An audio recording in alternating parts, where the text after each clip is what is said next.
Mesdames, Messieurs les conseillers, les conseillères, veuillez prendre place.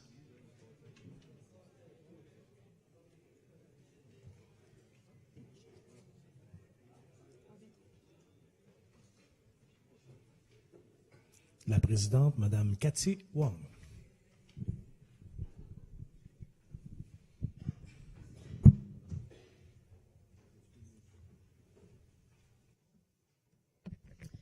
Bonjour à tous et à toutes.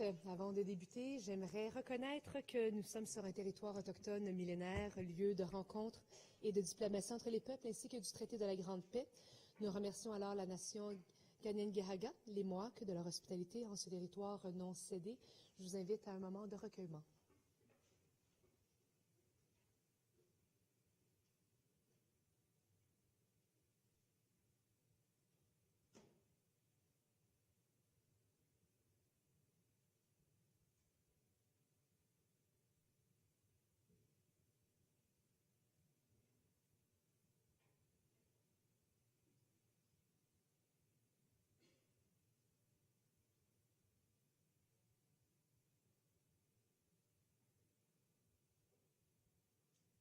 Je vous invite à prendre place. Alors, c'est bien l'ouverture officielle de ce nouvel hôtel de ville pour les 3 prochaines années et c'est notre première séance ordinaire. Alors, officiellement, bienvenue dans cette salle du conseil à l'édifice Lucien Saunier. Pour introduire les travaux, j'aimerais vous donner quelques consignes. On a quand même eu une autre séance auparavant, mais lorsque vous faites la demande de la parole, pour prendre la parole, vous allez voir vos micros s'allumer en vert. Ça signifie que vous êtes en attente du droit de parole. Ça ne veut pas dire que vos micros sont allumés. Il faut attendre la lumière rouge pour pouvoir prendre la parole. Et donc, il est important d'appuyer sur le bouton à nouveau lorsque vous avez terminé de prendre la parole également, comme la dernière fois. Aussi, bien, vous avez pu le constater, les 2 antichambres sont fonctionnelles, alors vous pouvez les utiliser désormais. Comme la tradition le veut, on souligne quelques journées internationales. Premièrement, le 3 mai dernier, la Journée mondiale de la liberté de la presse. Le 8 mai, la Journée du souvenir et de la réconciliation en l'honneur des morts de la Seconde Guerre mondiale. Et le 12 mai, la Journée mondiale du commerce équitable. Également, quelques anniversaires de nos collègues en ce mois de mai. Le 6 mai dernier, M. Richard Deschamps. 13 mai, M. Jérôme Normand. Le 16 mai, Christian Arsenault. Et Christian, on apprend que, en fait, c'est aujourd'hui. Ah, c'est Jérôme qui est aujourd'hui. Oui, on est, excusez-moi. Mais Jérôme, on apprend que c'est le 40e anniversaire. Et donc, une grande nouvelle étape dans votre vie qui débute. Joyeux anniversaire! Le 20 mai, Magda Popeanu. Le 22 mai, Richard Gay. Le 23 mai, Sterling Downey. Et le 31 mai, Jocelyn Posé. Bon anniversaire à l'ensemble des élus du mois de mai. Je profite de l'occasion également pour souligner des prix que nos collègues ont reçus dernièrement. Premièrement, à l'Union des municipalités du Québec. Madame Sophie Mozerol a reçu le prix de la personnalité de la relève municipale. Félicitations, Madame Mozerol.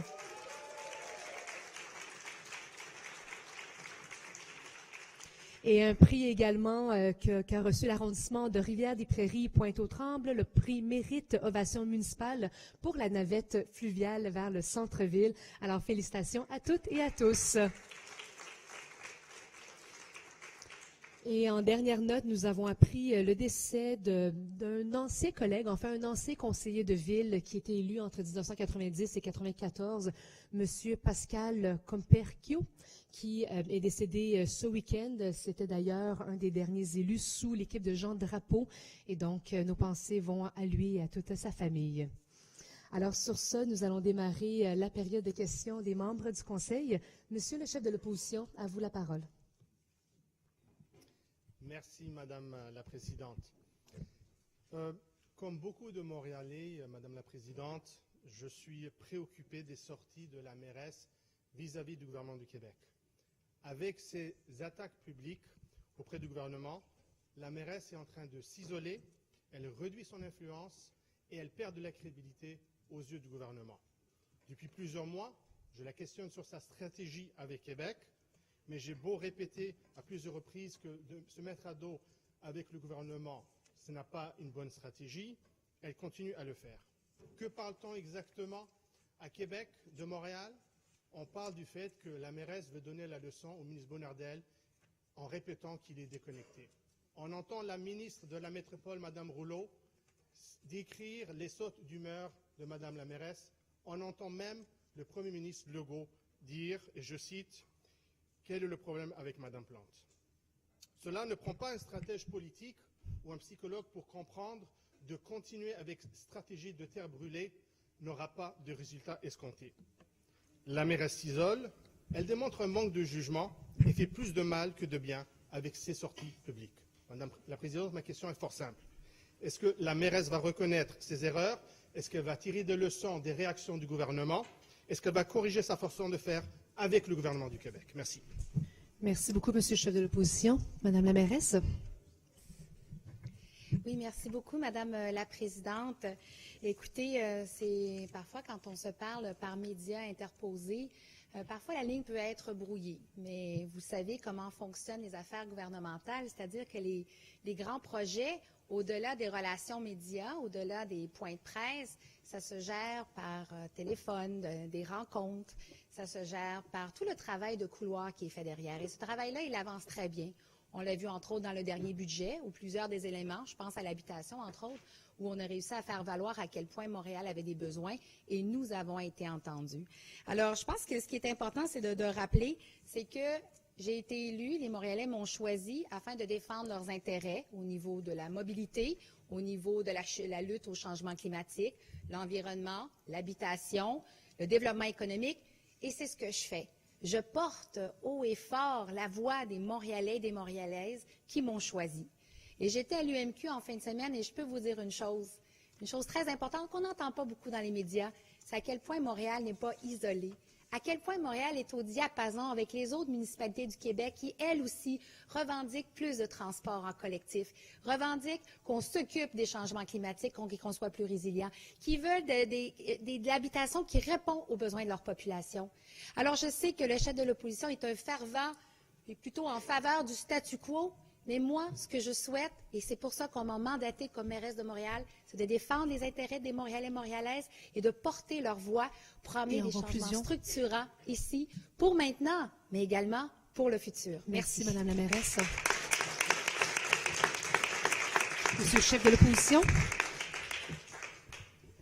Merci, Madame la Présidente. Merci, Madame la mairesse. Mais je pense que lorsque, pas seulement le chef de l'opposition, dit le fait qu'il y a un problème, que le courant ne passe pas entre la mairesse et le gouvernement, c'est quelque chose sur lequel on ne peut pas tout simplement banaliser. Dans un article, pas plus tard que cette fin de semaine, où le cabinet de la mairesse décrit la relation entre la mairesse et le gouvernement du Québec, le cabinet du Premier ministre, comme étant civilisé et constructif, en mode politique, ça veut dire que les choses vont mal. C'est ça le mot codé sur ces enjeux-là. Alors, on veut tous que les choses avancent, Madame la mairesse. On veut tous que la mairesse puisse défendre les intérêts de Montréal. On est prêt à vous appuyer. C'est une question de dosage, c'est une question de stratégie politique et de savoir quand est-ce qu'il faut peser sur la pédale et quand est-ce qu'il faut être plus conciliateur pour pouvoir justement passer le message. Madame la Présidente, la question est la même. Est-ce qu'elle va apprendre de ses erreurs? Est-ce qu'elle va corriger la façon qu'elle traite avec le gouvernement dans le meilleur intérêt des Montréalais? Merci, Monsieur le chef de l'opposition.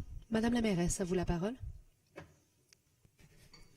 Je ne sais pas à quel point vous réalisez, à quel point la façon dont vous vous adressez à moi est paternaliste. C'est vraiment incroyable, Monsieur le chef d'opposition. Merci de me dire comment faire mon travail. Merci beaucoup, Monsieur Pérez. Ceci étant dit, je vais vous dire une chose.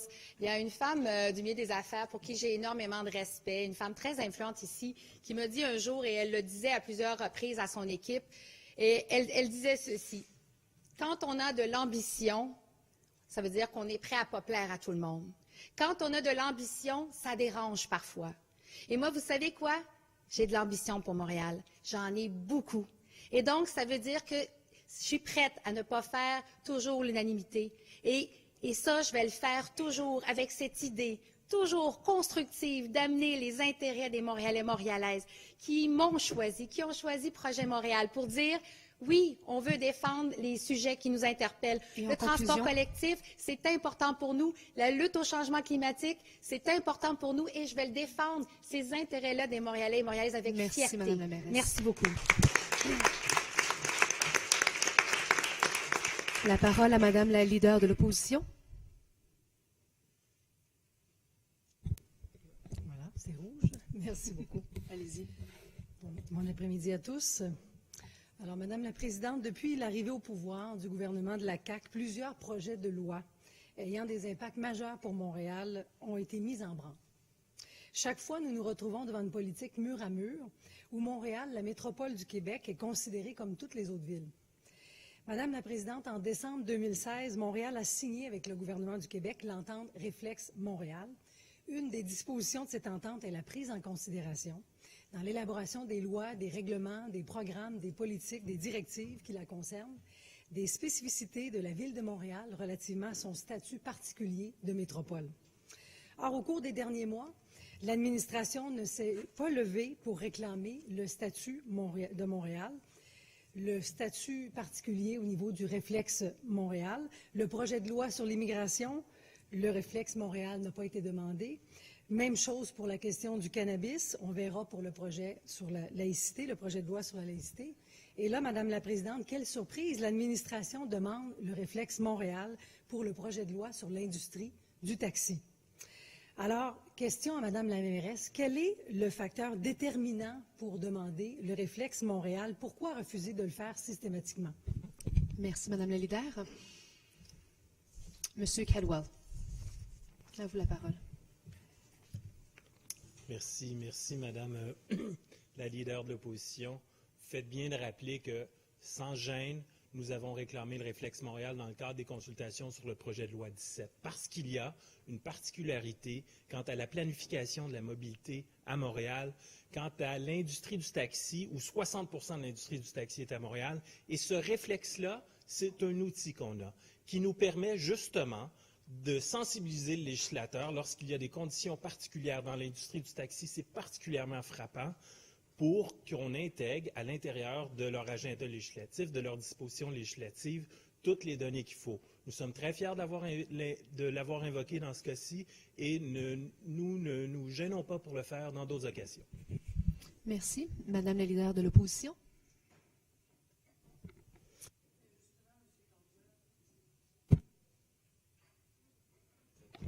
Allez-y. Merci beaucoup. On va s'habituer. Justement, M. Caldwell, vous parlez de l'industrie du taxi, mais qu'en est-il des autres exemples que je vous ai donnés pour le cannabis? Qu'en est-il pour la loi sur la laïcité? Qu'en est-il également le projet de loi sur la laïcité? Qu'en est-il également sur le projet de loi sur l'immigration? Alors, on vous a demandé quels sont les facteurs qui déterminent l'utilisation du Réflexe Montréal lorsqu'une loi touche Montréal. Alors, en fait, c'est qu'il n'y en a pas de bons facteurs pour déterminer si Montréal devrait ou pas demander le Réflexe Montréal. Lorsqu'on lit l'entente qui a été entérinée par les deux paliers de gouvernement, je vais citer, ça nous dit « Le Réflexe Montréal se traduira concrètement par l'ajout d'un chapitre Montréal dans toutes les politiques économiques et sociales. » Fin de la citation. Alors, qu'est-ce qui fait qu'on a une géométrie variable lorsqu'on parle du Réflexe Montréal? C'est une faute, lorsqu'on lit l'entente pour Montréal, de ne pas faire respecter cette entente pour chacun des projets de loi qui ont été mentionnés. Alors, est-ce que la mairesse va utiliser l'outil principal qui est à sa disposition, qui a été durement négocié par l'administration précédente? Est-ce qu'elle va désormais respecter l'entente avec le Réflexe Montréal? Madame la mairesse. Oui, merci beaucoup. Le Réflexe Montréal, on se rappelle, hein, c'est enchâssé dans une loi, la loi sur la métropole, et qui en général est associée à des transferts, des partages de responsabilités. Et je suis vraiment étonnée d'entendre la leader parlementaire parler du taxi et en même temps parler du projet de loi sur la laïcité. Je trouve ça troublant parce que, en fait, j'avais l'impression qu'on était sur la même longueur d'onde sur la question de ne pas demander une clause Montréal, mais ce que j'entends, c'est qu'ici, on souhaite que Montréal ne soit pas assujetti, qu'elle soit pas, le projet de loi ne s'applique pas sur la laïcité. Alors, je trouve ça très, très mélangeant pour les gens qui nous écoutent de se dire, ben là, coudonc, c'est complètement différent de ce qu'on a entendu précédemment. Alors, encore une fois, quand on parle, alors moi, j'aurais tendance à dire, il ne faut pas mélanger les pommes et les oranges, mais encore une fois, c'est un changement d'opinion de l'autre côté. Mais encore une fois, que ce soit au niveau du cannabis, où on a fait valoir très, très fort la position de Montréal, en conclusion, que ce soit au niveau de l'habitation, que ce soit même des infrastructures de l'eau, on parle de la politique de l'eau, où est-ce qu'on a fait valoir le réflexe Montréal. Alors, je ne sais pas trop où vous voulez en venir, mais je pense qu'il y a... on se mélange de l'autre côté. Merci beaucoup, Madame la mairesse. Donc, nous allons ouvrir l'ensemble de la période aux élus. Madame la leader? Oui, merci beaucoup. Alors, écoutez, point privilège, Madame la présidente. Je pense que la mairesse nous prête des intentions et ce n'est pas du tout ce que nous avons dit. Alors, il faudrait peut-être que la mairesse écoute nos questions. Madame... Ce qu'on lui demandait, c'est est-ce qu'elle avait l'intention systématiquement d'utiliser le réflexe Montréal? On n'est pas du tout en train de changer de position. Madame la leader, c'est une question d'interprétation, puis je vais vous laisser l'interpréter selon... Monsieur le leader, on va procéder à la période des questions pour les membres du Conseil. Alors, dans 3, 2, 1. Monsieur Miellé, à vous la... Oh.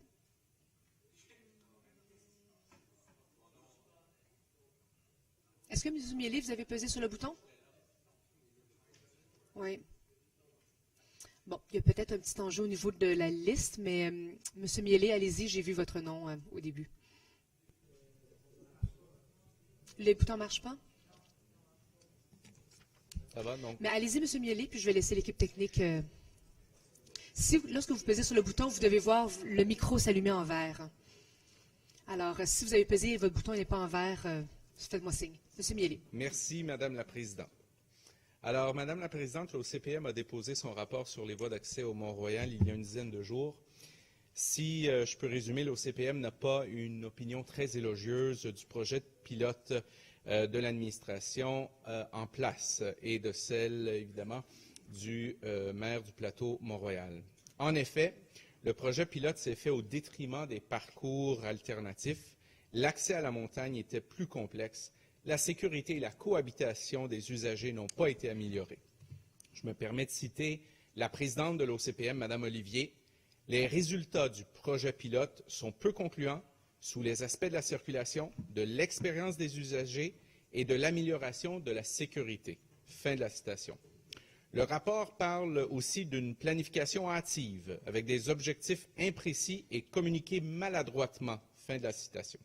Bref, un projet pilote inefficace, fait n'importe comment, trop rapidement, avec une réflexion plus que limitée.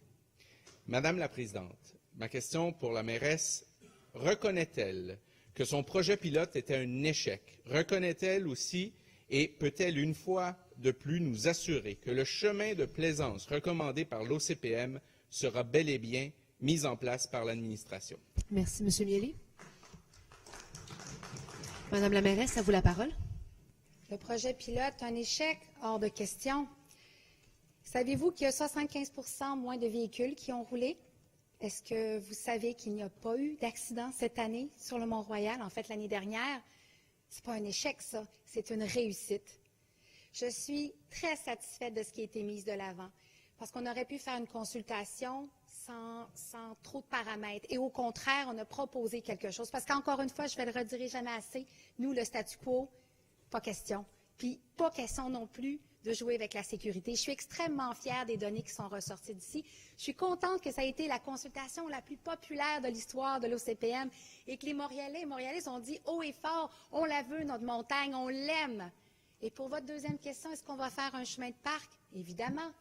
Quand on sait que la moitié des 16 recommandations étaient liées à la sécurité, on ne va pas attendre de faire un chemin de parc avant de sécuriser. Cet été, maintenant, on va être capable de vous partager les données dans pas très longtemps, de vous dire comment on va la sécuriser. Et oui, ce beau chemin de parc dont les Montréalais ont envie, ce sera fait à partir, je l'espère, l'année prochaine.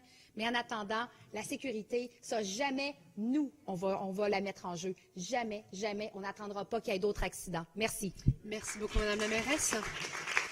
Monsieur Miellé, à vous la parole. Merci, Madame la Présidente. Alors, on se réjouit tous qu'il n'y a pas d'accident. Il n'y a pas eu d'accident non plus depuis la fin du projet pilote. Et ce n'est pas donc à cause du projet pilote qu'il n'y a pas eu d'accident. Madame la Présidente, ce que je me souviens, c'est que je me souviens d'une administration qui ne voulait pas d'une étude de l'OCPM, ne voulait pas d'une consultation de l'OCPM, et c'est suite à plusieurs pressions que la consultation de l'OCPM s'est faite après le projet pilote. On a aussi entendu la mairesse dire l'an dernier, à ce moment-là, qu'elle ne devait rien à personne. Et on lui a rappelé que peut-être elle devait tout aux Montréalais. Et on espère qu'aujourd'hui, ce rapport de l'OCPM lui rappellera qu'elle doit être à l'écoute des Montréalais. Si nous, ici, elle considère que c'est d'un ton paternaliste qu'elle se fait rappeler à l'ordre, bien, on espère au moins qu'une instance consultative comme l'OCPM peut rappeler à l'ordre l'administration. Alors, Madame la Présidente, rapidement, je demande à la mairesse une fois de plus, allez-vous apprendre de vos erreurs et mieux écouter les Montréalais, Merci ceux beaucoup, à qui vous devez tout. Merci, M. Miele. Madame la mairesse. Alors, de ne pas faire de lien entre notre projet pilote et la sécurité, je vais vous rappeler, je vais donner des petites notions de base. Désolée, M. Miele, mais les raisons de base, bien, écoutez, c'est vous qui venez de le faire. Alors, écoutez, ça sera M. Miele, je vous laisserai, je demanderai de laisser Mme la mairesse répondre. Alors, je vais continuer ma réponse. Les raisons principales pour diminuer les possibilités d'accident, vous savez ce que c'est? La vitesse et le nombre de voitures. Ce qu'on a fait avec notre projet pilote, c'est réduire la vitesse, réduire le nombre de voitures. C'est la base. Après ça, on fait des aménagements, on fait tout le reste. C'est excellent. Mais de ne pas faire de lien avec notre projet pilote, bien, écoutez, je pense que vous êtes dans le déni. Mais laissez-moi vous dire que nous, quand on demande à l'Office de consultation publique de nous donner des rapports, on ne les tablette pas. On ne prend pas les recommandations qui nous tentent, comme on l'a vu dans le passé, de l'autre côté. Ou est-ce qu'on dit, ah ouais, mais finalement, et on le mettait de côté. Nous, moi, je me suis engagée dès le départ avec la consultation à dire, je vais écouter les Montréalais, les Montréalaises. Et en conclusion? Alors, j'ai dit que je le ferais pendant la consultation, et maintenant que la consultation est sortie, c'est ce que je fais et c'est ce que nous ferons. Merci beaucoup, Madame la mairesse. La parole à M. Baisse. Merci, Madame la Présidente. Je ne voulais pas nécessairement poser une question qui concerne l'eau, mais qu'est-ce que vous voulez? C'est ça la politique. Comme la mairesse le sait très bien, son arrondissement de Ville-Marie n'a qu'une seule piscine publique, qui est la piscine Henry William Morgan, délaissée depuis le déménagement de l'hôpital Royal Vic au site Glen en 2015. Elle n'accueille aujourd'hui plus de baigneurs. Pendant la dernière campagne électorale, Projet Montréal a affirmé vouloir rouvrir cette piscine afin que la population puisse en profiter. 2 ans plus tard, on n'a pas de nouvelles de savoir si le projet est en marche. Charles S. Morgan, petit-fils du philanthrope ayant fait don de la piscine, est récemment sorti avec le regroupement des amis de la piscine de Royal Vic pour dénoncer le manque d'action depuis l'élection de 2017. Ma question, Madame la Présidente, pour un deuxième été depuis l'élection de cette administration, il n'y aura pas de baignade à la piscine Henry William Morgan. Je voulais savoir, est-ce que c'était une promesse de l'époque ou on va avoir des nouvelles très bientôt? Merci. Merci beaucoup, M. Baisse. Madame la mairesse, à vous la parole. Oui, merci beaucoup. Tout d'abord, j'aimerais en profiter pour féliciter mon collègue Baisse pour tout le travail qu'il a fait dans les dernières semaines, lui et son équipe d'ailleurs. Un travail colossal au niveau des inondés, en fait des inondations, mais les gens qui ont dû être évacués et tous ceux qui ont été inquiets. Donc, je vous félicite, M. Baisse. La population vous en est très, très reconnaissante. J'aimerais quand même rectifier le tir, c'est-à-dire que dans l'arrondissement de Ville-Marie, il n'y a pas de piscine. Hein, vous comprendrez, il y a 4 piscines intérieures, de grandes piscines qui sont très, très achalandées. Et pour ce qui est de notre plan concernant le Royal Vic, oui, ça fait toujours partie de nos souhaits et ce sur quoi on travaille, comme le bain portuaire d'ailleurs.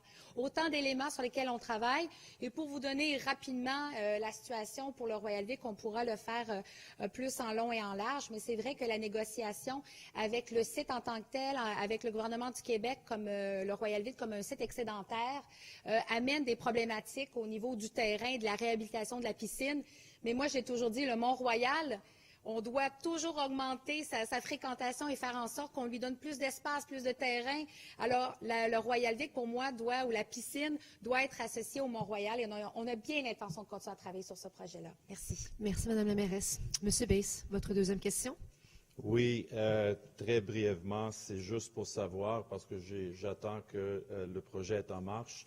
Je voulais savoir, est-ce qu'on peut prévoir l'ouverture de cette piscine dans ce mandat de l'administration? Merci. Merci, Monsieur Baisse, pour votre question. Monsieur Baudry, à vous la parole. Oui, merci beaucoup, M. Baisse, pour votre question. Écoutez, on travaille activement à être très rapide et efficace pour ce genre d'enjeu. Mais vous savez que c'est tout un complexe excédentaire au niveau du Royal Vic. C'est des bâtiments patrimoniaux, architecturaux. On ne peut pas prendre la piscine de façon individuelle. Il faut la prendre dans son ensemble. Parce que si on fait un développement uniquement pour la piscine, qu'est-ce qu'on fait aux alentours? Donc, tout ça va aller dans une cohérence. Actuellement, on a développé un comité directeur avec l'Université McGill qui prend une bonne partie de l'espace au niveau du Royal Vic. Là. Il y a un dossier d'intérêt avec le gouvernement du Québec. La SQE est aussi alentour de la table et l'arrondissement Ville-Marie. Donc, c'est un dossier qui va se faire et qui va se développer ensemble, en cohérence avec justement l'inscription sur la montagne. Donc, c'est des enjeux qui sont très délicats. Les échéanciers peuvent varier, effectivement. Donc, c'est difficile pour moi de vous dire au moment actuel si c'est quelque chose qu'on va pouvoir livrer dans notre premier mandat ou pas. Mais sachez une chose, c'est que nous sommes activement sur le dossier actuellement. Merci, M. Baudry. La parole à M. Sari. Merci beaucoup, Madame la Présidente. Nous avons appris récemment que dans le Toronto Star, que la police de Toronto utilisait des appareils d'intercepteurs qu'on appelle aussi les MZ, sous le nom aussi connu de Stingray. Ces appareils, qu'est-ce qu'ils font? Ils imitent une tour de téléphonie cellulaire et permettent ainsi d'intercepter toutes les communications mobiles dans un secteur donné. Cette pratique est hautement controversée, surtout qu'elle a été déclarée inconstitutionnelle dans le cas de la police de New York. Pourtant, l'utilisation de ces appareils à Toronto n'a été dévoilée publiquement que lorsqu'un tribunal a obligé la police torontoise à répondre aux médias. À Montréal, le service de police de la ville de Montréal a refusé de révéler s'il utilisait ou non le Stingray, demandant à la population de lui faire confiance. Même son de cloche du côté de l'administration qui s'est contenté de dire qu'il était normal que le SPVM ne révèle pas certaines informations. À mon avis, à l'avis de l'opposition, c'est très grave. S'ils sont surveillés par les forces policières et que leurs conversations sont épiées, les Montréalais ont le droit de le savoir. Nous attendons une réponse claire de la part de l'administration. Est-ce que le service de la police de la ville de Montréal utilise ou non les appareils de type Stingray? Merci, Madame la Présidente. Merci, M. Sari. Madame Filato, à vous la parole. Merci, Madame la Présidente. Donc, effectivement, nous avions reçu mais en fait, le SPVM a reçu une demande de M. Rotran à cet effet. Nous avons déposé la réponse écrite au dernier conseil municipal. La loi est très précise par rapport à l'utilisation des appareils de ce type lorsque ça pourrait nuire aux techniques d'enquête. C'est la loi sur les renseignements confidentiels, en fait, qui prévoit très, très clairement qu'on ne peut pas dévoiler les techniques d'enquête du SPVM. Ceci étant dit, nous avons tout de même posé certaines questions. Nous sommes en attente de certaines réponses, à savoir si c'est réellement, on parle d'un devoir dans la loi. Si vous allez voir la disposition, je n'ai pas l'article ici, mais on parle vraiment qu'on ne doit pas dévoiler certaines informations qui pourraient nuire aux techniques d'enquête, justement pour protéger la population. Donc, ce n'est pas une question de manquer de transparence, mais plutôt de protéger le public. Merci. Merci beaucoup, Mme Filato. Monsieur Sari. Il n'y a que deux cas de figure. Ou bien on le sait, et c'est grave, ou bien on ne le sait pas, et c'est plus grave. Dans le cas, on voit ici clairement que l'administration ne veut pas donner vraiment une réponse qui pourrait vraiment satisfaire un peu juste la curiosité, ou plutôt tout simplement la quiétude de nos citoyens. Pourquoi? Parce que ce qu'on demande, c'est juste savoir est-ce qu'on l'utilise, on ne veut pas savoir comment on l'utilise. Et ça peut, je ne sais pas comment ça pourrait nuire, le savoir qu'on utilise tel ou tel outil, ça pourrait nuire vraiment à des techniques d'enquête. On voit ici que la question qui a été posée au SPVM, la réponse n'a pas été satisfaisante. La question qu'on a posée à l'administration, encore une fois, la réponse ne l'est pas. L'administration ne croit pas telle qu'elle est, encore une fois, en train de faire du statu quo, comme a dit tout à l'heure Madame la mairesse. Je retourne un peu la même situation, même cas de figure. Vous êtes dans une situation de statu quo avec le SPVM. L'administration ne croit pas telle que la population montréalaise a le droit de savoir s'il est surveillé et c'est quoi les méthodes utilisées pour cette surveillance. Merci beaucoup, M. Sari. Madame Filato. Merci, Madame la Présidente. Donc, si une loi prévoit que ça ne doit pas être dévoilé, ce n'est pas une question de donner une certaine latitude. On dit qu'on ne doit pas divulguer et c'est prévu dans la loi pour protéger les renseignements confidentiels. C'est justement dans l'objectif de protéger la population. Vous le savez comme moi, M. Sari, l'objectif du SPVM et des forces policières, c'est justement la protection du public. Donc, parfois, certaines méthodes d'enquête doivent ne pas être divulguées. Ceci étant dit, comme vous, ce n'est pas une question de maintenir le statu quo. On a tout de même posé des questions pour aller voir un peu plus loin. Est-ce qu'il y a une distinction à faire entre les techniques d'enquête et des cas très précis? On a posé la question, on attend des réponses, mais pour le moment, c'est clair que la loi prévoit que les techniques ne doivent pas être divulguées. Merci. Merci beaucoup, Mme Filato. La parole à M. Salem. Merci, Madame la Présidente. En fait, la semaine dernière, j'ai lu dans la presse le plan de relance du maire du plateau Mont-Royal pour la rue Saint-Denis. Et franchement, je trouve qu'après 10 ans au pouvoir, il arrive avec un plan d'action qui va arriver l'année prochaine. Avec un taux de vacances des locaux commerciaux qui a grimpé à 25% en 2018, qu'est-ce que le maire du plateau propose pour relancer l'activité commerciale sur Saint-Denis? Eh bien, élargir le trottoir, planter des arbres, et il ne faut pas oublier la piste cyclable qu'il va mettre en place. Ce n'est pas ce dont les commerçants ont besoin, Madame la Présidente. Même le conseil d'administration de la SDC Saint-Denis a supplié le maire Ferrandez de ne pas toucher au trottoir. Madame la Présidente, en 2015-2016, les commerçants de la rue Saint-Denis ont dû vivre avec des travaux d'infrastructures urgentes et majeures. Comment peut-on leur dire aujourd'hui qu'ils vont devoir encore subir des mois de travaux pour élargir les trottoirs et construire une piste cyclable qui ne l'apportera pas de clients supplémentaires? Merci beaucoup, M. Salem. M. Ferrandez, à vous la parole. M. Salem. Ah, vous êtes un coquin, vous, M. Salem. Ah, franchement, je vous trouve courageux quand même. Écoutez, à la maison, j'ai une paire de pantalons avec les deux genoux. C'est des trous à la place à force que je me suis mis à genoux devant M. Coderre pour demander une action sur la rue Saint-Denis. Vous étiez au pouvoir, M. Salem, c'est vous dans votre bureau, je suis allé vous voir, là, vous souriez, vous vous en rappelez, là, vous vous en rappelez, hein? J'ai dit, what the fuck, arrête, si tu refais la rue Saint-Denis... Monsieur Ferrandez, je vous demanderai de choisir vos mots, là. Tu refais la rue à l'identique, ça n'a pas de bon sens. Ontario est refaite par l'identique, Jarry est refaite par l'identique, qu'est-ce qui se passe? Tu m'as dit, t'as raison, ça n'a pas de bon sens, pose la question en conseil. Alors, je suis allé en conseil, j'ai posé la question, puis votre patron, M. Coderre, m'a aussi donné raison. Sur le champ, en conseil, on a fait une erreur. On a fait une erreur. Et il a dit, d'ici 10 ans, on va refaire la rue. Là, j'ai eu une surprise, je suis allé voir M. Pérez en disant, vous allez refaire la rue, le bout qui est déjà fait. Il a dit, écoute, on va voir, c'est un petit bout. Maintenant, on parle de refaire Saint-Denis à Rosemont. Il est possible qu'on refasse ce petit bout-là, on va revoir. Bon, ça, c'est la petite histoire de l'impuissance, de l'échec, des oublis qui ont été faits pour la rue Saint-Denis. Alors maintenant, il ne s'agit plus, une fois cet échange passé, de se crêper le chignon sur la rue Saint-Denis, il s'agit d'agir ensemble et de trouver tous les moyens qui sont à notre portée pour essayer de modifier la situation. Je vous rappelle que... En conclusion, M. Ferrandez. Alors, en conclusion, on va utiliser l'ensemble des moyens qui sont décrits dans l'article de la presse, mais il y a une erreur sur la largeur des trottoirs. Par exemple, on n'a pas dit d'élargir les trottoirs, on a dit de verdir les trottoirs. Alors, bon courage, M. Salem, pour la suite de vos questions. Merci beaucoup. Merci, M. Ferrandez. M. Salem, à vous la parole. Juste un petit rappel, Madame la Présidente. Effectivement, vous étiez venu à mon bureau et je vous ai dit, on va faire le travail avec les gens de la SDC. Ce que vous ne faites pas.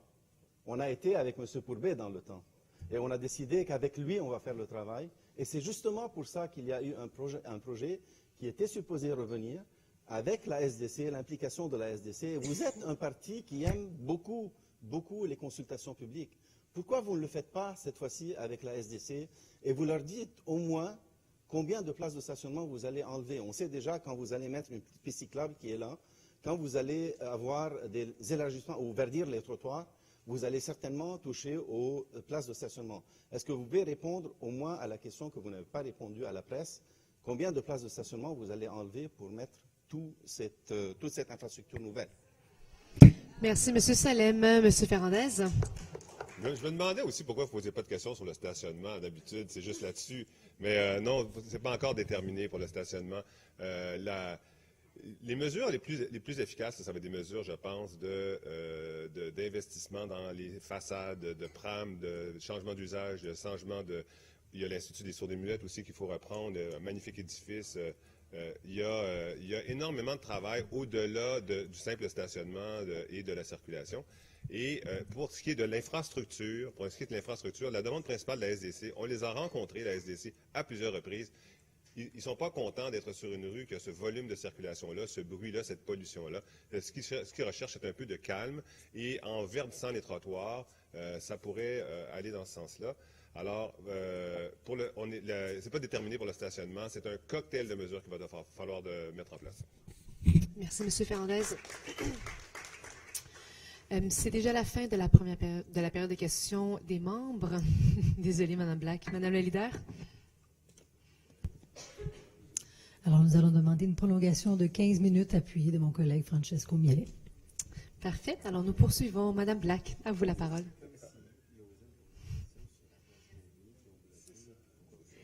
Alors, au début du mois, en parlant de l'entreprise frauduleuse Millimax, la mairesse disait, et je cite, « Le marché doit être repensé pour encourager et stimuler de plus petits joueurs pour ne pas être à la merci d'une grande entreprise qui, elle, ne respecte pas les règles et jette ses vidanges dans la nature. » Fin de la citation. C'est assez contradictoire, Madame la Présidente. En effet, ça n'a pas empêché l'administration d'accorder des contrats à Millimax en 2018, et ce, malgré les nombreux drapeaux rouges que nous avions levés à l'époque. En toute connaissance de cause, cette administration a choisi de fermer les yeux. Et les Montréalais en subissent les conséquences aujourd'hui. 3 éco-centres qui ferment leurs portes en 3 semaines.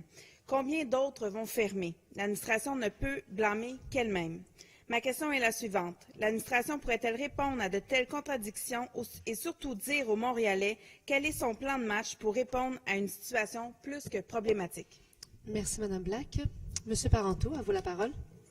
Merci, Madame la Présidente. Alors, en fait, on est des élus municipaux, on n'est pas des juges. Et malgré les drapeaux levés, on avait des présomptions. Mais avant tout, il y avait, dans le cadre de l'appel d'offres, tout était conforme, on l'avait validé. Il arrive la situation avec Millimax, et qui était un gros joueur dans le marché, tout le monde le sait présentement.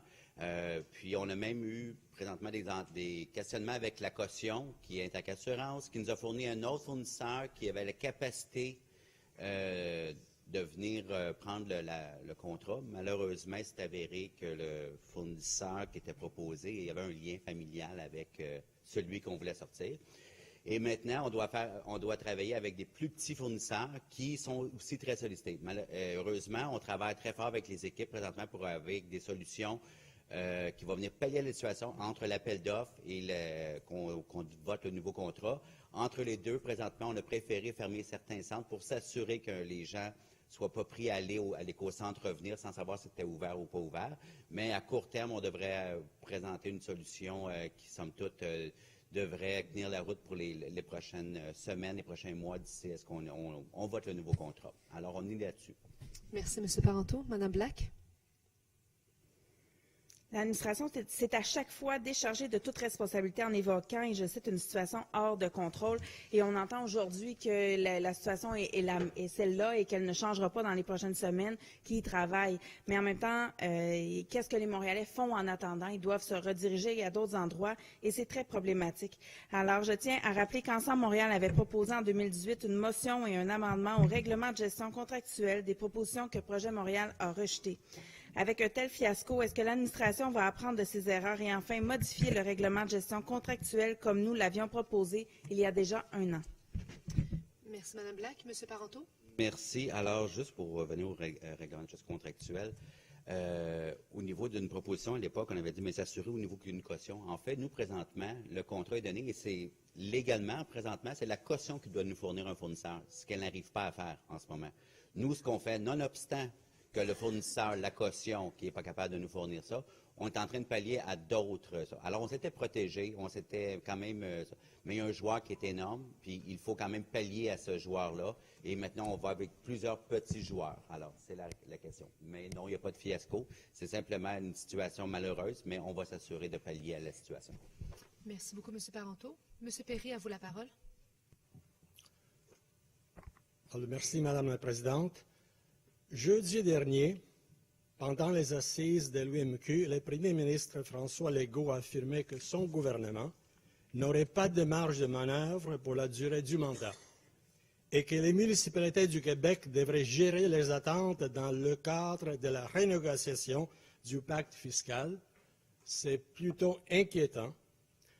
Alors que le Premier ministre semble revenir sur son engagement électoral en laissant entendre que les municipalités devront faire des concessions importantes et considérant que, juste en réponse à la première question de ce conseil, la mairesse nous a dit qu'elle veut défendre les intérêts de Montréal, alors est-ce que la mairesse peut nous dire qu'est-ce qu'elle va faire pour que Montréal ne soit pas laissé pour compte? Merci, M. Perry. Madame la mairesse?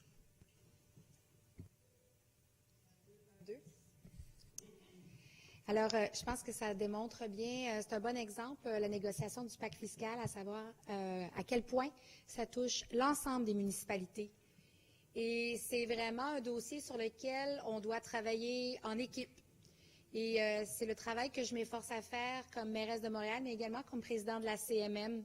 Et je pense qu'il faut pas, il faut absolument qu'on ait un front uni, un front commun pour réitérer au gouvernement du Québec la grande nécessité d'avoir d'autres sources de revenus. Je pense à Montréal, où on le sait, c'est presque 70 de nos revenus qui viennent de la taxe foncière. Mais quand je pense à mon collègue de Gatineau, qui, lui, c'est 85 c'est énorme. Et moi, j'ai envie de travailler en solidarité avec la ville de Gatineau, mais l'ensemble des municipalités. Alors, vous comprendrez bien qu'avec l'UMQ, avec son président, M. Cusson, qui fait un travail exemplaire à faire valoir ces points-là, nous allons présenter, bien sûr, une stratégie pour rappeler au gouvernement du Québec l'importance des municipalités, que nous sommes tous des élus et que nous avons à gérer au quotidien des problématiques, que je pense au changement climatique, je pense au transport, je pense à la résilience, on parlait des inondations. C'est majeur ce à quoi on doit faire face. Alors pour moi, il n'est pas question ici où je peux difficilement vous dire, M. Perry, la Ville de Montréal toute seule, parce que nous sommes unis. On travaille ensemble, toutes les municipalités rurales, urbaines, les petites, les grandes, tout le monde en avance ensemble pour dire on veut donner de l'oxygène à nos citoyens, citoyennes, à nos entreprises. On a besoin de d'autres sources de revenus et c'est vraiment dans cet esprit-là, dans un esprit de collaboration, que nous allons aller renégocier le pacte fiscal. Merci, Mme la mairesse. M. Perry, votre deuxième question. Alors, je rappelle que dans la liste d'épiceries présentée au ministre des Finances, avant le dépôt de son premier budget, la mairesse demandait explicitement le transfert des points de TVQ aux municipalités, tel que promis par M. Legault en campagne électorale, et demandait également au gouvernement d'assurer 100% des taxes pour les immeubles des réseaux de l'éducation et de la santé. Alors, j'accueille favorablement la volonté de la mairesse de faire concertation avec les autres villes de UMQ afin de faire pression sur le gouvernement. Mais est-ce qu'elle peut nous dire quelle sorte de stratégie et comment elle va établir cette stratégie pour que le gouvernement puisse, pour que force le gouvernement à respecter ses engagements?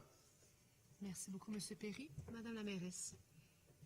Bien, écoutez, oui, 1, 2, 1, 2, c'est bon. Merci beaucoup, Madame la présidente. J'ai un petit peu de la misère à vous suivre de l'autre côté parce que d'une question à l'autre, c'est Madame la mairesse, vous parlez pas assez fort. Madame la mairesse, vous parlez trop fort. Madame la mairesse, vous faites pas ci. Madame la mairesse, vous faites pas ça.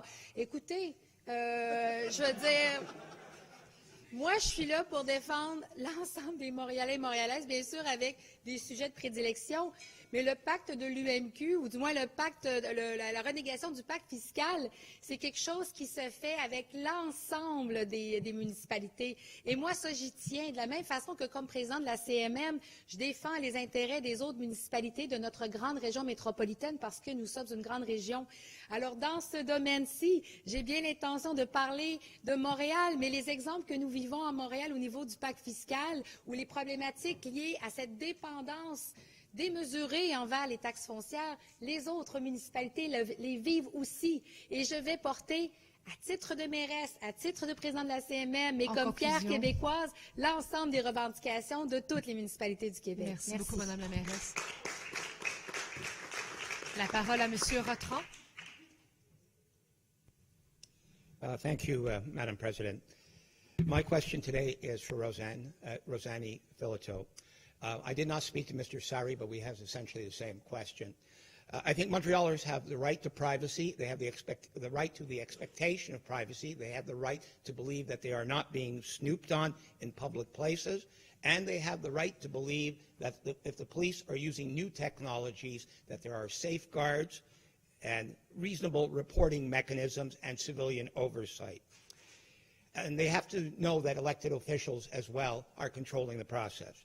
Last month, you tabled an answer to my question that was asked in February. I note that the letter from the police department dated 18th of March could have been tabled in March, but was only tabled in April. I'll take that in good faith, not as a lack of transparency, but whatever problem cropped up. However, having said that, it's clear that these devices are being used by police departments in many locations. Stingrays, new types of warrants called inverse warrants to force tech companies to share huge amounts of personal data, and we do not know in Montreal whether there's any protection. My question to you is, given the situation where we're at right at this minute, would you minimally convene the police department to testify behind closed doors to the Public Security Commission to at least discuss whether they are using these devices and what parameters there are to protect citizens' privacy? Merci, M. Rotran. Madame Filato. Merci, Madame la Présidente. Donc, je vais brièvement rappeler, en fait, ce que j'ai noté à M. Sari. C'est vraiment une loi qui est très claire, qui prévoit que les techniques ne doivent pas être divulguées. Je réitère que ceci étant dit, nous avons tout de même posé des questions, sachant que des lois sont sujettes à interprétation. Donc, nous avons posé des questions, nous attendons des réponses. Ça va nous faire plaisir de transmettre les réponses et d'avoir des discussions. Mais je tiens tout de même à rappeler tout le changement et toute l'ouverture de dialogue qu'on voit en ce moment avec le SPVM, grâce à notre administration, grâce au travail de la Commission sur la sécurité publique. Il y a vraiment une plus grande ouverture. On voit le nombre, par exemple, de commissions qui ont lieu, non à huis clos, mais vraiment de façon publique pour permettre à la population et aux groupes d'action civique de poser des questions. Merci. Merci, Mme Filato. Monsieur Rotran, votre deuxième question. Excuse me for saying I don't think it's very open when the police department refused to tell you if they're spying on citizens, capturing their data, and refusing to say how they're collating that data, using that data, storing that data, and who knows what else. The widest possible interpretation of the access to the information law was given to allow the police to say we're not answering. I have put in a formal request, so when they refuse later this week, I will go to the Access Commission. Having said that, I would ask another question. We've talked about stingrays and inverse warrants, but we have not talked about facial recognition technology. Elsewhere, it looks like police departments are accessing databases and using this new technology to get huge amounts of information on citizens. If the Montreal police were using facial recognition technology, would your administration be opposed to that? Would your administration be upset about that? And would your administration demand that there be safeguards and reporting mechanisms that would reassure the population? Merci beaucoup, Monsieur Rotran. Madame Filato. Merci, Madame la Présidente. Donc, d'emblée, je tiens à dire qu'on comprend. On comprend la sensibilité du conseiller Rotran, de l'opposition, de la population, en fait, par rapport à tout ce qui est lié à la transparence. Maintenant, le rôle premier des forces policières, c'est justement de protéger la population. Ce n'est pas de cacher de l'information, mais c'est d'utiliser des techniques d'enquête qui, parfois, ne sont pas dévoilées au public, justement pour protéger la population. Par rapport aux informations plus précises que M. Rotran souhaite discuter, on aura les discussions avec le SPVM et on lui reviendra sous peu. Merci. Merci beaucoup, Mme Filato. La parole à Mme Rossi. Alors, merci, Madame la Présidente. Madame la Présidente, au Conseil du mois de mars, Ensemble Montréal a déposé une motion visant à préserver une vocation publique pour la biosphère. Cette motion a d'ailleurs été adoptée à l'unanimité. Un mois plus tard, le gouvernement du Canada et du Québec ont annoncé la mise sur pied d'un comité de travail sur l'avenir de la biosphère en collaboration avec la Ville de Montréal. L'annonce indiquait notamment qu'Environnement Canada poursuivrait ses activités à la biosphère jusqu'à la fin de décembre 2020. Alors effectivement, c'est une belle et bonne nouvelle. Cependant, une annonce comme ça, elle a apporté son lot d'incertitudes. À savoir, quel est le mandat de ce comité? Quel est l'échéancier du comité? Qui sont les membres de ce comité-là? Et surtout, étant donné que les activités actuelles sont prolongées d'1 an, est-ce que la publication du premier rapport va aller en 2020 ou est-ce qu'on va avoir un rapport avant l'élection d'octobre 2019? Merci beaucoup, Mme Rossi. Monsieur Ferrandez? Madame Rossi, nous ne sommes pas prêts à répondre à toutes ces questions-là. Il s'agit seulement d'un comité de travail pour évaluer les possibles usages de la biosphère. Vous savez qu'avec la fermeture du musée de l'environnement, on parle de restauration qui pourra coûter jusqu'à 25 millions de dollars. Alors, la question qui se pose, c'est, va-t-il y avoir une poursuite du musée de l'environnement? Le gouvernement fédéral ne semble pas favorable. Quels sont les autres usages possibles? Il y a aussi d'autres bâtiments autour, comme par exemple l'Hélène de Champlain. Il y a le fort Stewart qui va sans doute se vider lors du déménagement au musée McCord.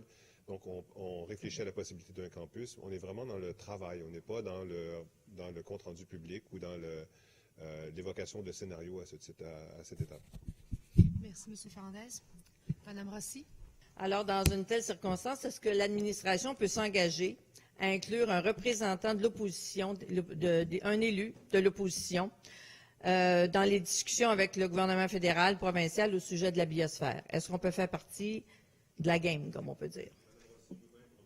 C'est-à-dire que pour l'instant, il n'y a pas d'élu qui travaille sur ce comité de travail-là. J'imagine que lorsque ce sera le cas, et puisque tous les Montréalais sont extrêmement intéressés à savoir ce qu'on va faire avec cette biosphère-là, la question se posera, mais pour l'instant, on est vraiment, vraiment, vraiment dans le travail de base. Ce n'est pas un travail politique. Merci beaucoup, M. Ferrandez. Alors, ceci termine la période des questions pour les membres du Conseil. On va passer à l'ordre du jour. Alors, M. le leader.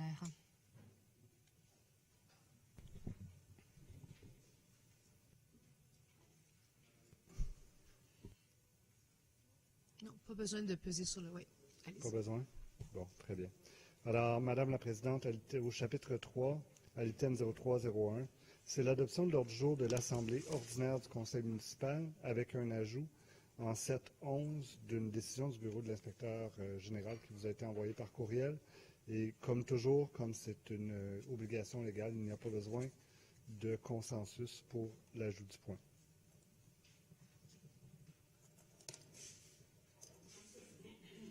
Alors, l'ordre du jour est adopté.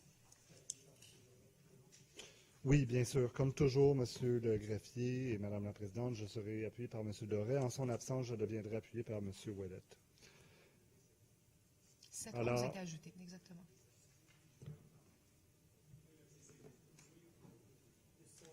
Le son?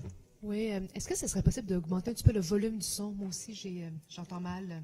Oui. Est-ce qu'on m'entend mieux comme ça? Un peu? Est-ce que ça faisait ça avec les autres micros ou je suis la seule personne malchanceuse?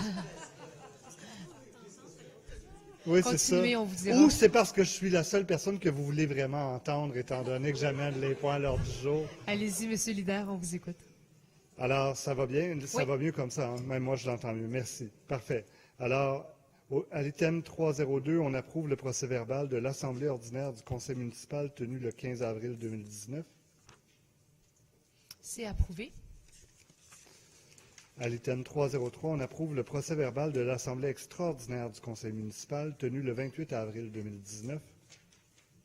C'est approuvé.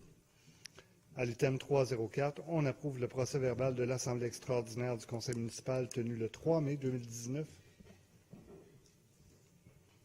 C'est approuvé. Au chapitre 4, Madame la Présidente, à l'item 401, c'est le dépôt de la liste des contrats octroyés par le comité exécutif. C'est déposé. En 402, c'est le dépôt de la liste des subventions octroyées par le comité exécutif. C'est déposé. En 403, c'est le dépôt de la liste des contrats octroyés par les fonctionnaires.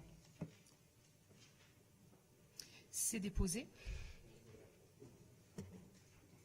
Excusez-moi, Monsieur le greffier. Oui, Madame la leader, c'est sur le 4.03. Ce sera pour 4.04, mais c'est juste que on n'est pas rendu encore là. Dans quelques secondes. Monsieur le leader. Est-ce que c'est revenu? Oui. Oui, parfait. alors 4.03 est déposé. 403 est déposé. En 404, étant donné une discussion avec l'opposition, il y a une demande de l'opposition officielle pour avoir des éclaircissements. Je vais reporter le point à une adoption ultérieure dans la séance, le temps qu'on puisse se parler. Et nous, on attend des réponses de la part de l'administration. Alors, je fais juste le reporter dans l'ordre du jour pour l'instant. Madame la leader. En fait, c'est plus que des éclaircissements, M. Limoges, que nous souhaitons, en vertu de l'article 113, nous souhaitons un comité plénier sur le dossier. Alors, appuyé, on en fait la demande officielle présentement, appuyé de mon collègue Francesco Miele. Nous demandons une période de 45 minutes. Oui, en tout cas, on vous demande quand même la commission. Mais il faudrait le redemander lorsque le point va être rappelé tout à l'heure dans l'ordre du jour. Oui, je m'excuse, Mme Boisvert-Roy, je vous ai pris de vitesse, mais effectivement, il est reporté dans l'ordre du jour. Alors, vous pourrez faire la demande quand il reviendra. Alors, on poursuit. Madame la Présidente, cela nous amène au chapitre 5. Et en 501, c'est le dépôt des résolutions de conseil d'arrondissement. Je ne crois pas qu'il y en ait. Il n'y en a pas. Chapitre 6, 601, dépôt de réponses aux questions écrites de membres du conseil. Est-ce qu'il y a des réponses écrites à donner? Aucune? Monsieur Rotran? Madame la Présidente, j'ai déposé une question en bonne et due forme en février concernant le suivi de motions adoptées en décembre 2017 concernant les boissons sucrées. Ce n'était pas déposé en mars. En avril, l'administration a dit ici en conseil, cherche certains renseignements additionnels. Ça va être déposé en mai. C'est maintenant mai, le document n'est pas déposé. What's so hard about answering a written question about progress we've made in getting rid of soft drinks from our vending machines and our installations? I'd like to know why it's taking this long. There is kind of an obligation in a democracy to answer questions. Merci, Monsieur Rotran. Monsieur Cadwell ou Madame Goulet? Chacun son tour, je pense. Allez-y. Bon, ça marche. Donc, effectivement, j'aimerais déposer une réponse à une question écrite. On était à cet item-là, M. Rotran. Je n'ai pas entendu tout ce que vous avez dit. Oui. Chaque chose en son temps, M. Rotran. Mme Goulet va prendre la parole tout à l'heure. Donc, j'aimerais ici déposer une réponse à une question écrite adressée à M. Sauvé et à moi. Et donc, je dépose au greffier la réponse. Merci. Madame Goulet. Oui, merci, Monsieur Rotran, pour votre question. La Ville s'était engagée à ce que, à la suite des ententes de services avec les différents fournisseurs dans ces établissements municipaux, quand les contrats allaient se terminer, que les boissons sucrées allaient disparaître des édifices municipaux. Alors, je ferai le suivi avec les services dans les prochaines semaines et je vous tiendrai au courant sans faute de l'évolution du dossier. Merci beaucoup. Merci beaucoup, Mme Goulet. Alors, Monsieur le leader.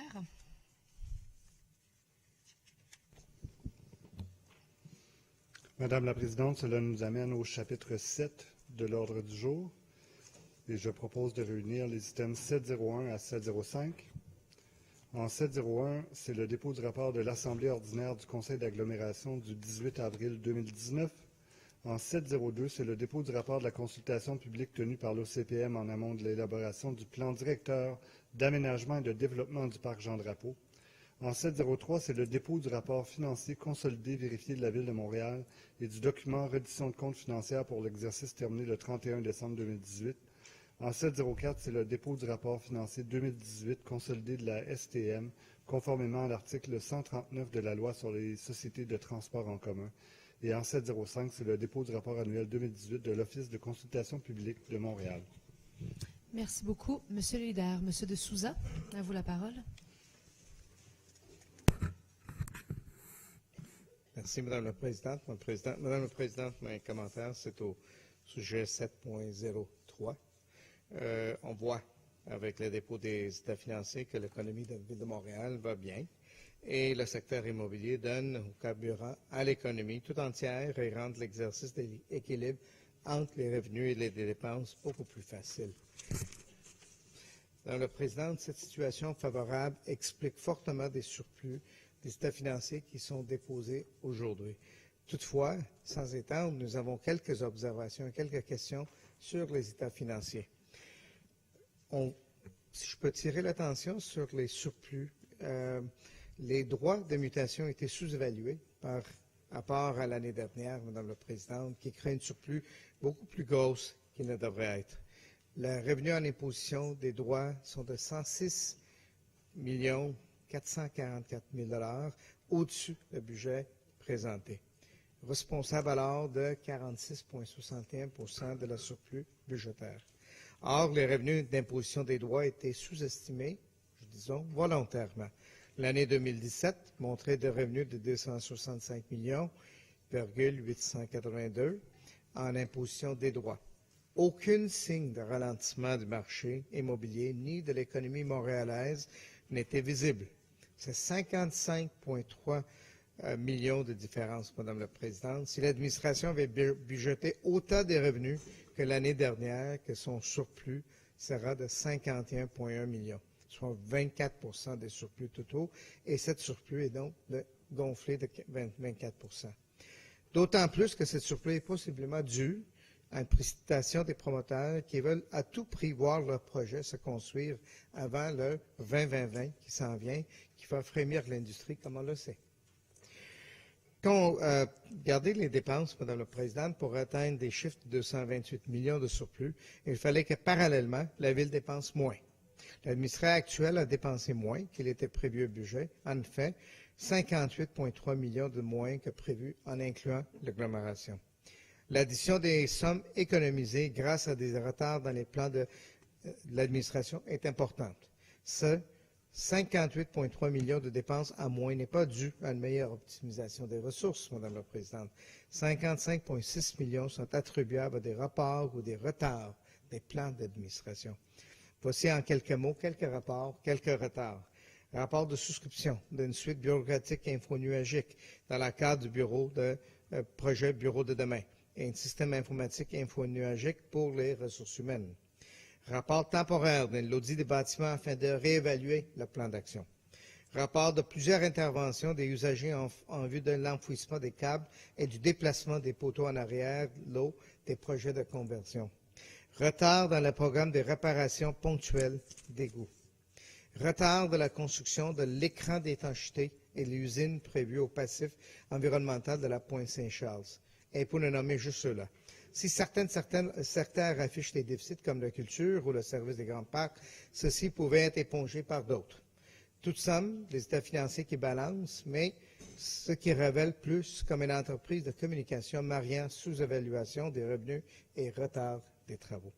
Et si au final, les états financiers sont favorables, Madame la Présidente, par rapport au budget adopté en novembre 2017, plusieurs questions nous viennent à l'esprit à la lecture de l'édition de comptes.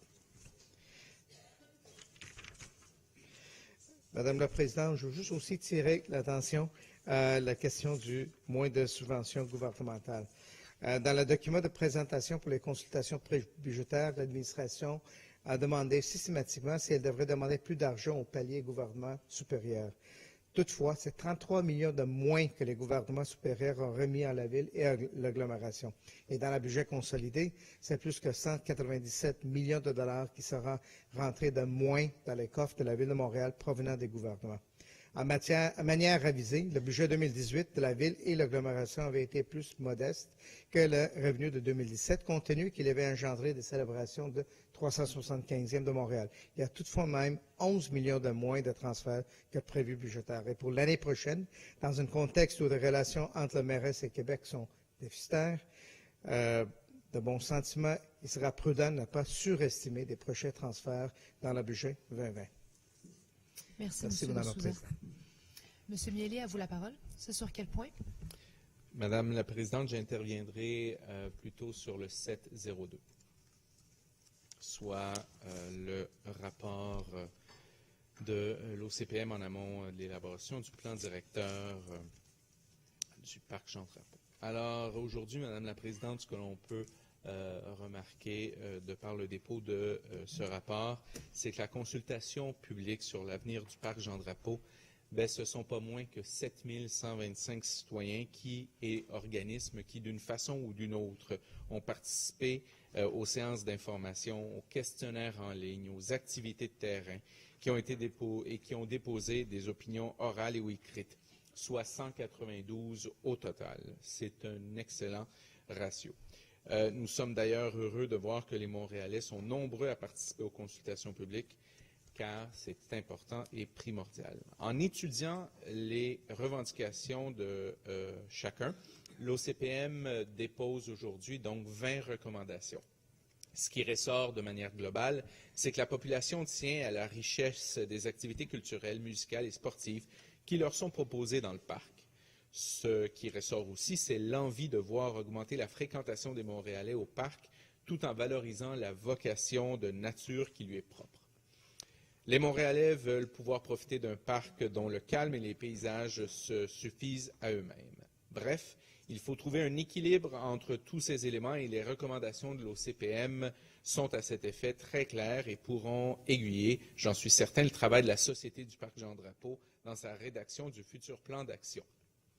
Si nous souhaitons aller plus dans le détail, les recommandations 18, 19 et 20 sont celles qui ont retenu davantage notre attention, soit sur la gouvernance de la Société du parc Jean-Drapeau, afin qu'elle soit plus transparente, plus participative.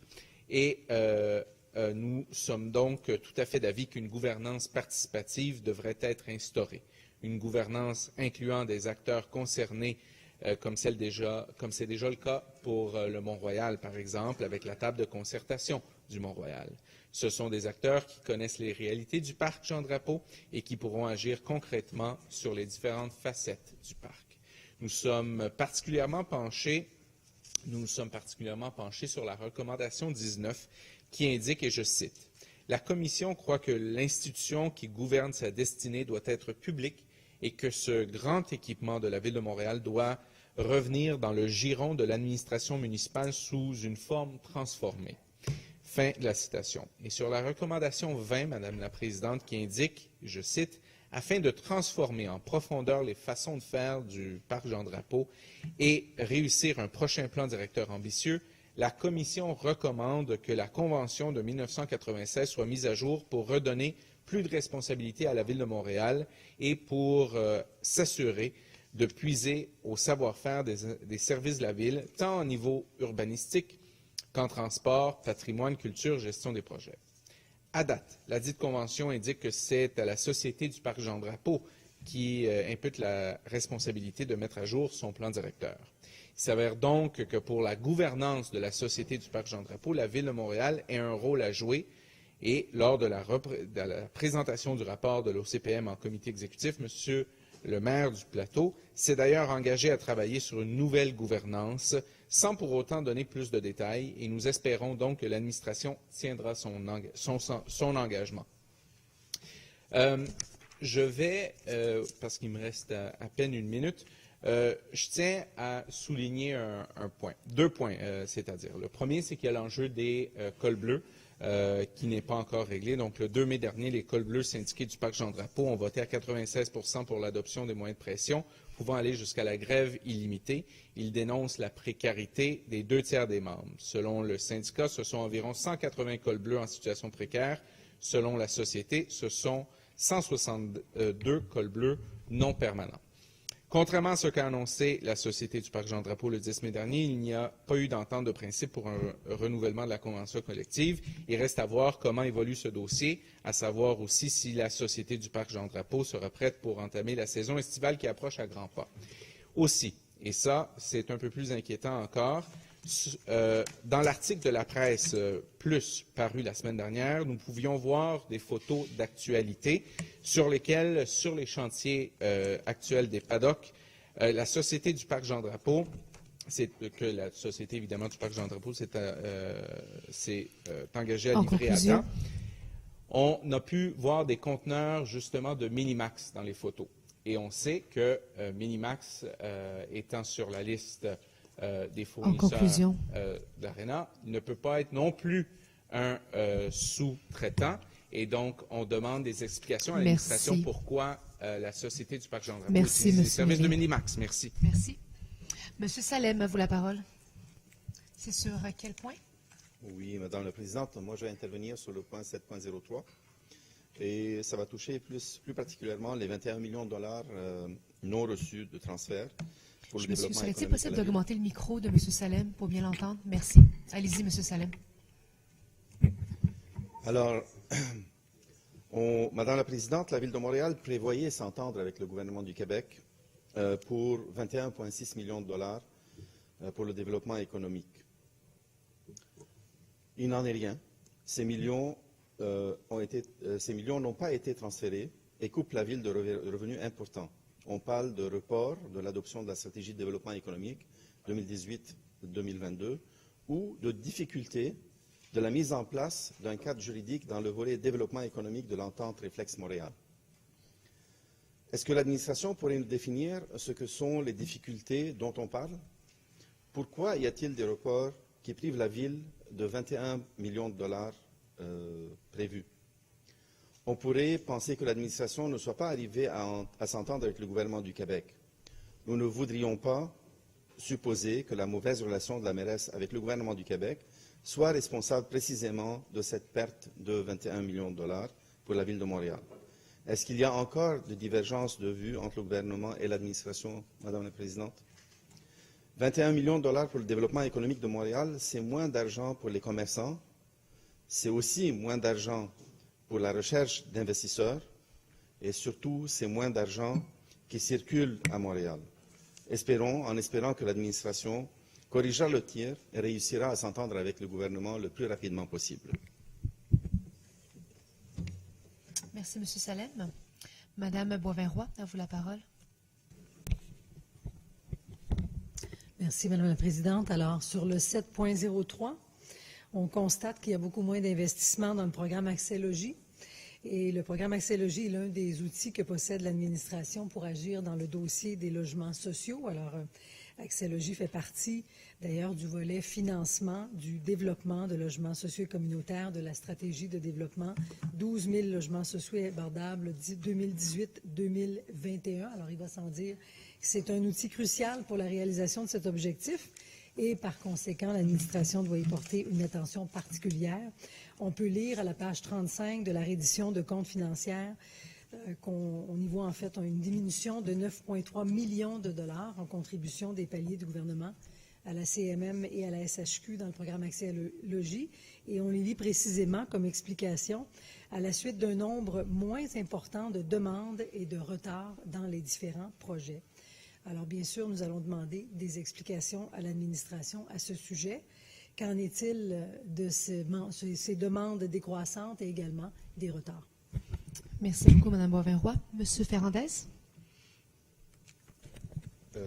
En réplique pour le 7.02. Donc, on est en dépôt actuellement. Ah bon? Mais vous pouvez prendre la parole. OK. Donc, Oui, on a lu le rapport avec attention. Vous savez, vous ignorez pas, M. Mieli, mais je ne vais pas tourner le fer dans la plaie. Je l'ai déjà fait avec M. Aref Salem. Une fois, c'est assez. Vous ignorez pas que l'ensemble de ces critiques-là sont à la suite des gestes exceptionnels qui ont été posés par votre ancien patron et leader, M. Coderre, qui avait donc qui était intervenu pour faire un auditorium extérieur qui nécessitait la coupe de 1000 arbres et pour les fins d'à peu près un seul locataire, donc l'entreprise Evenco. Et c'est à la suite, et donc, madame, c'est à la suite de ça qu'on a renouvelé le conseil d'administration au complet parce que les Montréalais étaient en furie. La consultation, d'ailleurs, a été un spectacle nous a permis de voir défiler des centaines de Montréalais fâchés contre ce qu'il advenait de ce parc. En plus, comme il y a la construction des paddocks en même temps et la construction de l'auditorium, il a fallu déplacer les grands événements. Ils ont été déplacés dans les zones naturalisées, si bien que, donc, il y a la plaine des Jeux et il y a le Mont-Boulay, si bien que ces endroits-là, maintenant, sont extrêmement piétinés. Pendant tout ce temps-là, il y a eu la Place des Nations qui a été laissée à l'abandon, qui aurait pu accueillir des spectacles de plus petite taille, mais qui a été laissée à l'abandon. Si bien que c'est une situation terrible en ce moment. Il ne reste qu'une peau de chagrin en termes d'espace naturalisé. Et les organisateurs de différents événements font la loi. Le transit entre le pont de la Concorde et le pont Jacques-Cartier rend l'île Sainte-Hélène invivable. On est donc dans une situation critique. Alors, notre premier réflexe a été de revoir le conseil d'administration. On a nommé M. Renaud Coulombe, qui est le directeur des services financiers des Caisses des Jardins, qui lui-même a nommé Karel Méran de la Fondation Suzuki et Pierre Bouchard, l'ancien directeur des grands parcs de la Ville de Montréal. Et lorsqu'il y a eu le dépôt de rapport de CPM, la première discussion qu'on a eue avec eux, c'est de voir s'ils préféraient que ce soit nous ou eux qui gèrent le plan directeur. On n'a pas adopté une position ferme et ils nous ont demandé de le faire. Ils nous ont demandé, compte tenu des nominations qu'on venait de faire, de leur engagement, du travail qui a été accompli à ce jour, ils nous ont demandé de le faire. On pense que c'est une bonne idée, c'est une équipe mobilisée, engagée, et on va leur faire confiance pour déposer le plan directeur, mais ça va se faire avec l'encadrement des grands parcs. Donc l'encadrement, il va y avoir les grands parcs vont agir comme comité aviseur et vont intervenir à différents moments dans la rédaction du plan directeur pour s'assurer que tout se fait selon les règles de l'art. Pour ce qui est de la gouvernance, c'est complexe, puis je dois vous avouer que là aussi, on n'a pas pris de décision parce que il faut comprendre que, contrairement au Mont-Royal, une partie de la mission du parc Jean-Drapeau, c'est de recevoir des événements. Et donc, les utilisateurs actuellement, le pique-nique électronique, Evenco, le Grand Prix de Montréal, le Marathon de Montréal, Heavy Rock de Montréal et tous les autres événements sont des parties prenantes. Et puis, le bail qui a été fait avec la Ronde, qui a été signé pour 65 ans par M. Bourque à l'époque, et ce bail inclut les stationnements, dont le magnifique stationnement P8 qui fait face à la rivière qu'on voudrait récupérer pour agrandir le parc et avoir cette vue vers le centre-ville. Alors, c'est pas comme dans le cas du Mont-Royal où on a un espace protégé sur lequel nous, la Ville, on gère le nombre d'événements. C'est un espace mixte d'événements et de nature.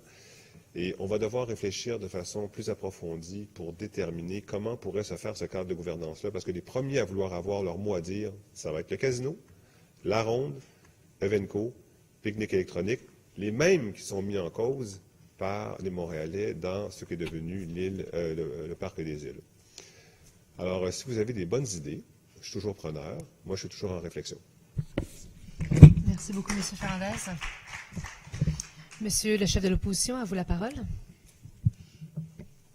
Merci, Madame la Présidente. Ça sera sur le 7.05, donc sur le rapport annuel de l'OCPM.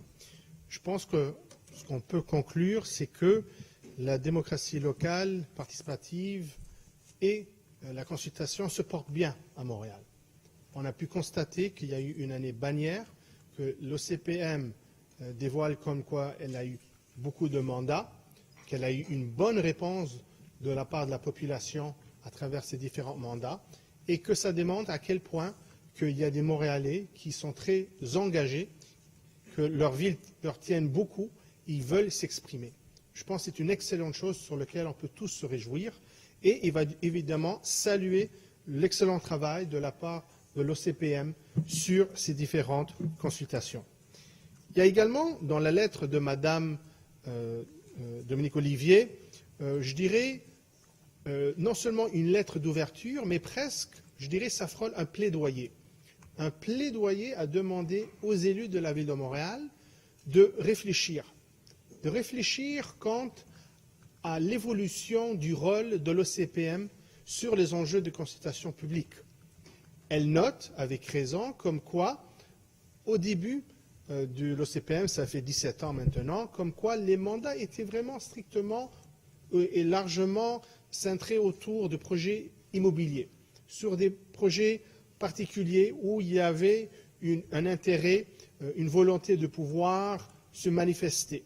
Il y a évidemment des obligations, comme nous le savons tous, dans la charte, comme quoi, chaque fois qu'il y a un changement dans le plan d'urbanisme, l'OCPM doit être, plutôt une consultation doit être référée à l'OCPM. Mais ce qu'on peut constater avec l'évolution des différentes demandes, il y a de plus en plus de sujets plus larges sur d'autres enjeux, sur d'autres politiques publiques, sur lesquels on demande et on réfère des consultations publiques.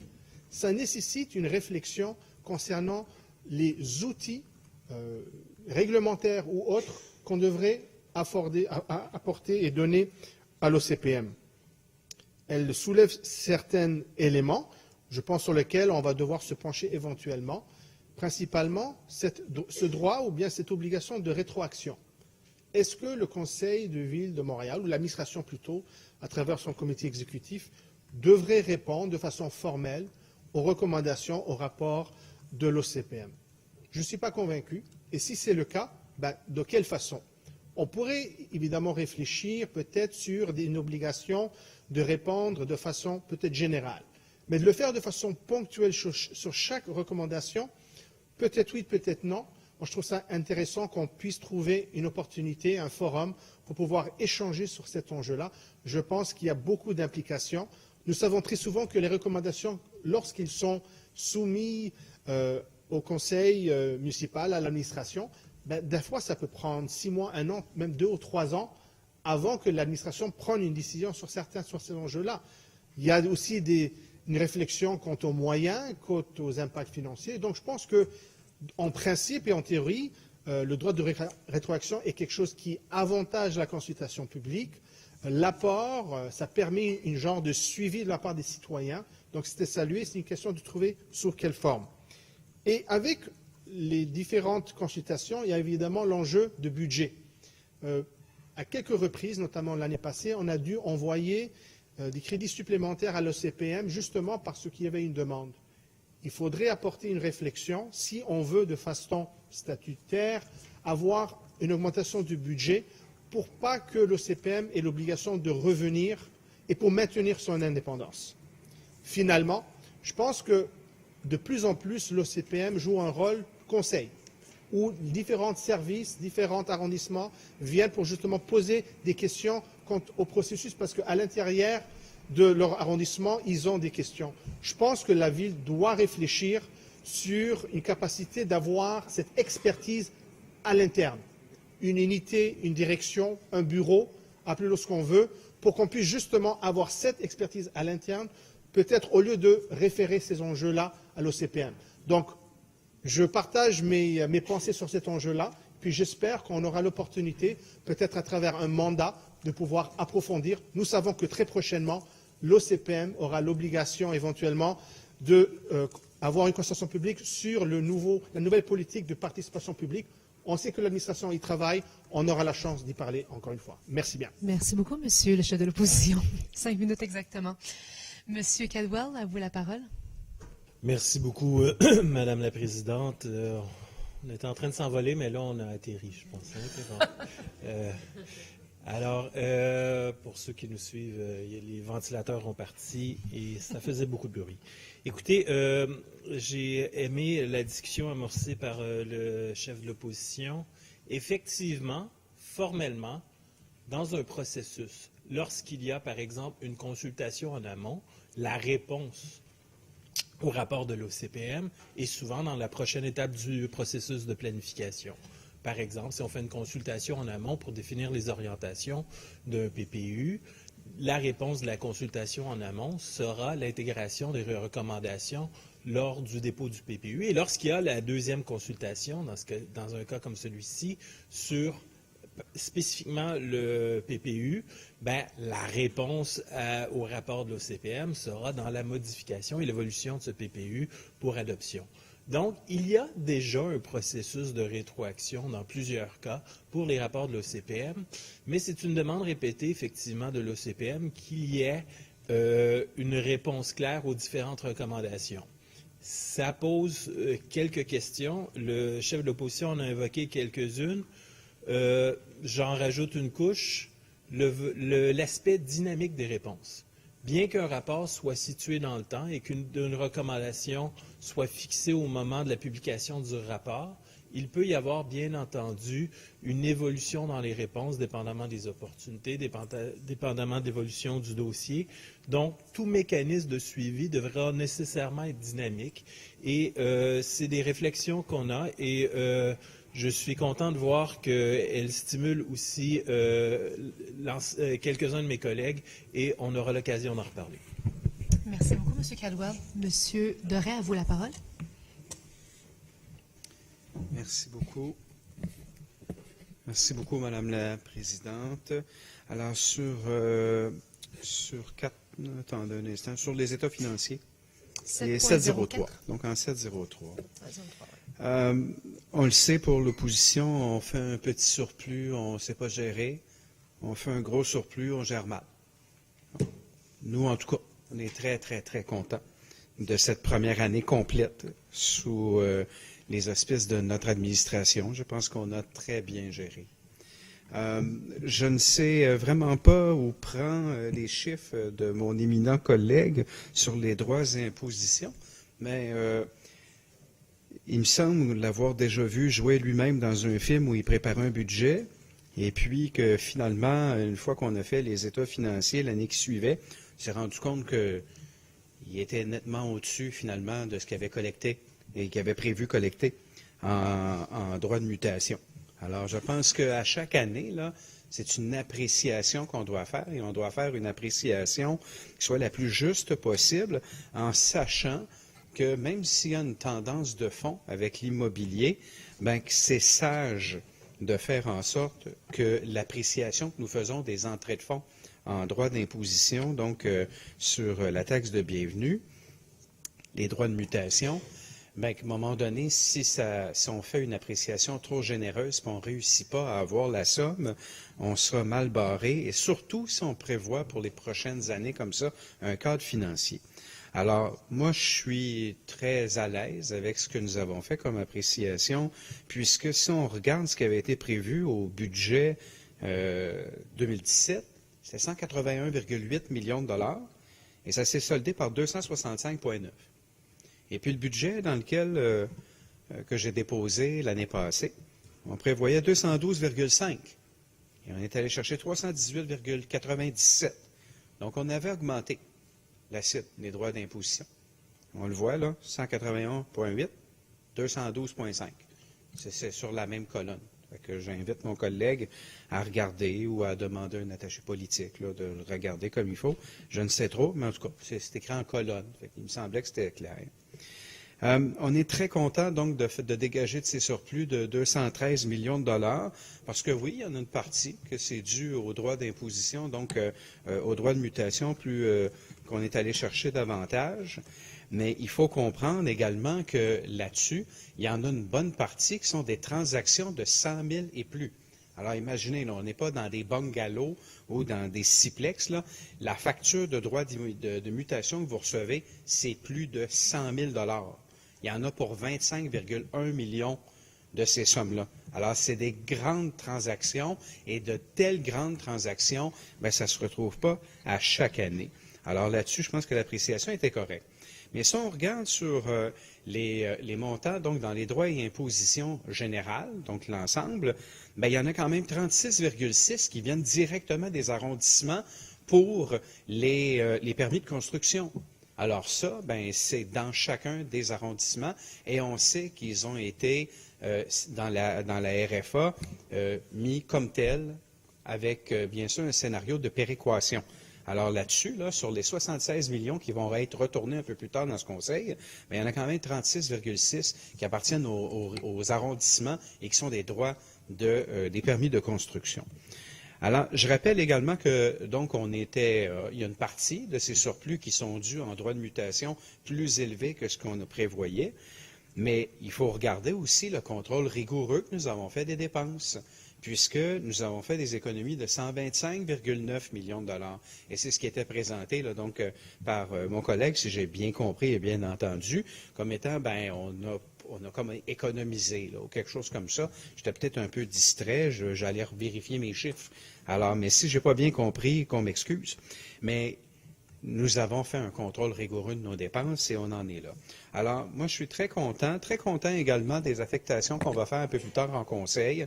Puis vous allez voir que ce sont des choix qui vont refléter les priorités des Montréalais, qui vont être réinvestis dans les services et qui vont faire également en sorte qu'on pourra faire une gestion rigoureuse, une gestion efficace et responsable de l'endettement donc de la Ville de Montréal.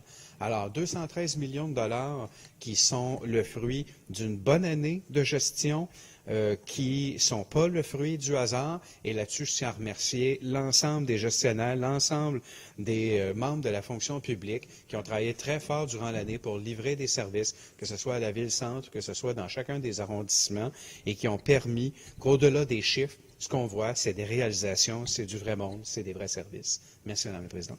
Merci beaucoup, Mme Doré. Monsieur Doré.